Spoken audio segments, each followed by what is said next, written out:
Hey there, you know, with all the food and nutrition videos I've done in the past, it never dawned on me to do anything on emergency preparedness. And in the light of Hurricane and Tropical Storm Harvey, we all know many people were rescued from their homes, emergency evacuated, and hopefully are in shelters seeking food and shelter and other supplies they need. But we also know there's a lot of people confined to their homes and cannot leave.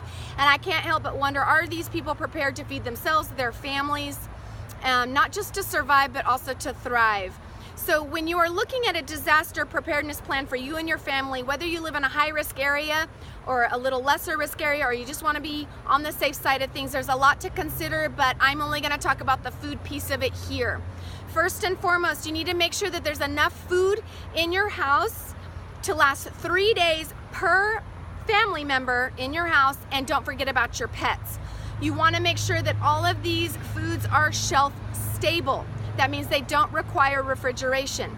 You also want to make sure they don't require any preparation. There's a lot of shelf-stable products that require a pot of boiling water.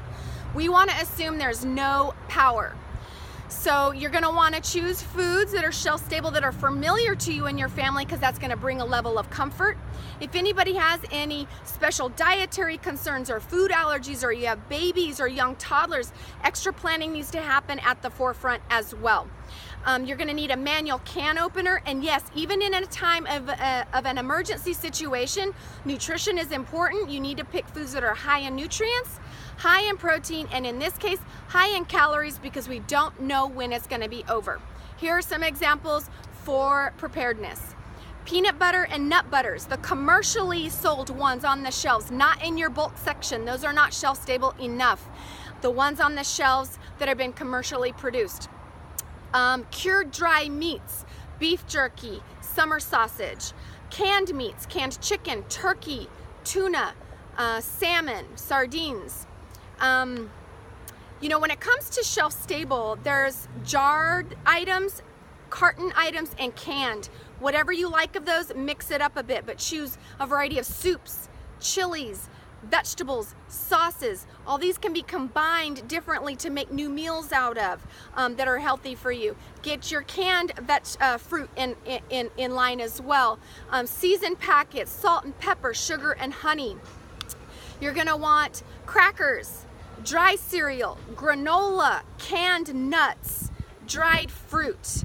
Those can be combined to make your own trail mix, and that's very high in nutrients and high in calories. Throw in some chocolate chips for, you know, a smile on your face. Also power bars, protein bars, all those are really good shelf-stable items to have. From a hydration standpoint, you need bottled water. You can get instant coffee to mix with the bottled water. And in this case, sports drinks, Gatorade, Powerade. It's going to provide the hydration, the electrolytes, and calories. Once you have all this in place and you've purchased it, you need to store it appropriately. Pantry's a great place, dry, cool area. Keep it out of the sun. Check it every 6 months. Make sure things aren't expired. Replace the ones that are expired. Or filter in some of those that are about to expire into your regular food system at home, and then replace what's taken away. Throw away anything that's bulging and swollen or rusted. And when disaster does strike and power is out, you need to eat strategically. You need to eat everything in the refrigerator first. Then you move to the freezer, and then you move to the dry storage food items I just listed.